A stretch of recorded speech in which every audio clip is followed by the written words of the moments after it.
What's up, everyone? Anyone can make a video on how to stay calm or how to not be angry, but in this video, I'm gonna give you 10 ways on how you can actually stay angry. So stay tuned.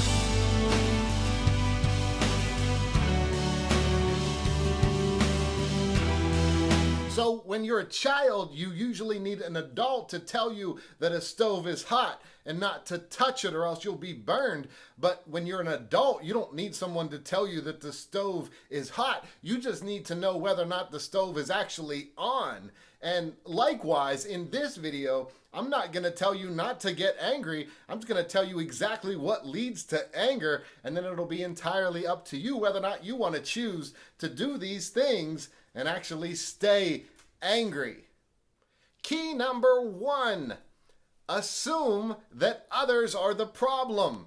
You see, I have a tagline which goes like this: there are two kinds of people in the world. There are people who have issues and dead people. In other words, if you're alive, you have issues. So do I. We all do. As long as you assume that other people are the problem, your focus is on them rather than on you.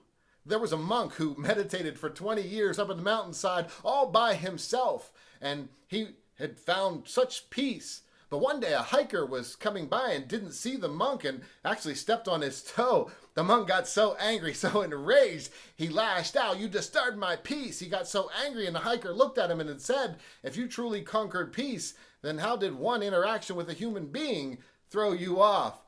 Look, when you assume that the problem is others, you actually allow them to dictate your peace. So key number 2 is this. Key number 2 is assume that others need to change in order for you to find peace. As long as you need other people to change in order for you to find peace, you are willingly giving them your power. You are freely becoming their puppet, and you're just giving them your strings and allowing them to pull you this way or that. As long as you believe that the problem is other people, or as long as you believe that others need to change in order for you to find peace, you will always be angry. And so that's why those are the first 2 keys to staying angry and miserable. Step number 3. Minimize your fault, minimize your mistakes, and maximize everybody else's. In other words, downplay anything that you do wrong, but amplify anything that anybody else does wrong. If you want to stay angry and miserable, spend your time minimizing the harm you cause others and maximizing the harm they cause you. That's one of the quickest ways to keeping yourself super angry and super miserable. Step number 4, live in your cartoon world. So if you've watched my channel at all, you know that I talk about 2 different worlds, which is the cartoon world, the world of shoulds. He should treat me the way I want him to. She should believe the things I want her to believe. And then there's the real world, that people don't always act the way you want them to act or think the way you want them to think. And as long as you align your expectations with the cartoon world, as long as you live in the cartoon world, you're going to be angry, you're going to be miserable. This is how the world should be. If everybody would just listen to me, this is how it should be. As long as you live there, you're going to be unhappy. Of course, peace lies in learning to align your expectations with reality and then preparing yourself for it. But this video isn't about having peace. It's about how to stay angry and miserable. And if you want to stay angry and miserable, continue to live in your cartoon world. Step number 5, fill your mind with the things that you dislike.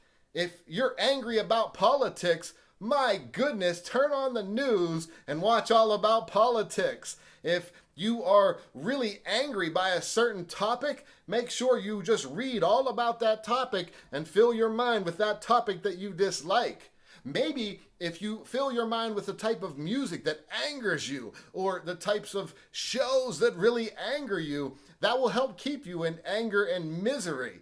If you want to have peace, of course, you would want to fill your mind with peaceful things or the types of things that you want to be in your mind. But Again, this isn't about having peace. This is about having anger and misery. And if you want to have anger and misery, continue to dial in to the things that really anger you.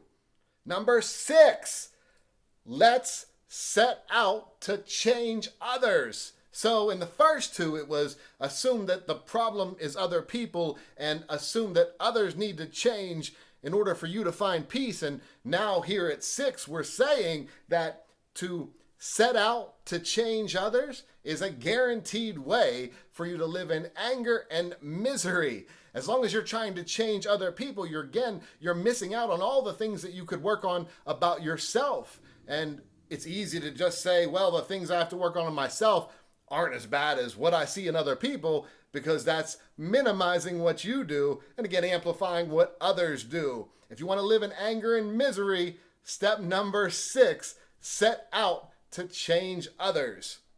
Step number 7, rely on your biases to continue to see the world the way you want to see it. In other words, if your ego is what's getting you into a lot of anger and a lot of misery, you want to fill your ego up. So one of the biases that you can use is hindsight bias. Hindsight bias allows us to stay really arrogant because whatever we learn, whenever it's something new, we just arrogantly say from our ego, Psh, I already knew that. And as long as we operate from hindsight bias, we prevent ourselves from being open and learning something new and being humble. Or maybe operate from confirmation bias. Confirmation bias occurs when you look for something in someone and you find it. Whatever you want to see in other people, you're going to see in them. And so, in other words, if you identify with a specific group and you don't like people from another group, you're going to watch that group like an eagle just to find the things that you don't like. And then again, you're going to amplify those things. If you want to stay angry and in misery, make sure you use confirmation bias. The more you look to keep seeing the world as exactly the way you want to see it, the more you're going to stay in anger and misery. Again, if we were searching for peace, we'd probably want to learn to set those things aside.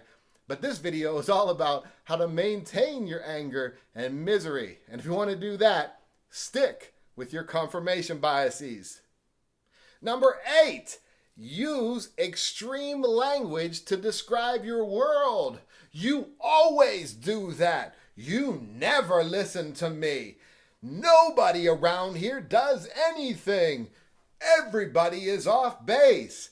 The more extreme language you use, the more extreme emotion you will feel. As long as you describe your world in really extreme ways, you're going to continue to produce really extreme emotions, including anger and misery.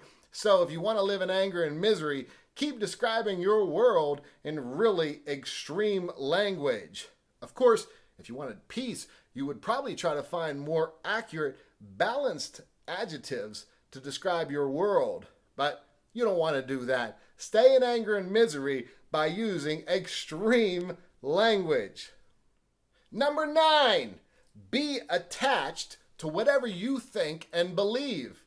And there's something called asymmetric insight. Asymmetric insight is the belief that we're really deep and mysterious, but other people are shallow and predictable. And the problem with asymmetric insight, of course, is that everyone kind of buys into it. So we all think that we're deep and mysterious, but other people, especially those who disagree with you, are shallow and predictable. If you want to live in misery and anger, make sure that you truly understand that whatever you think and believe is absolutely correct, and whatever anybody else believes, especially those who disagree with you, is wrong. The more attached you are to your beliefs and the idea that you in fact have all the answers, the angrier you're going to be and the more miserable you're going to be when you meet other people. If you want to stay locked in anger and misery, stay really attached to what you think and believe.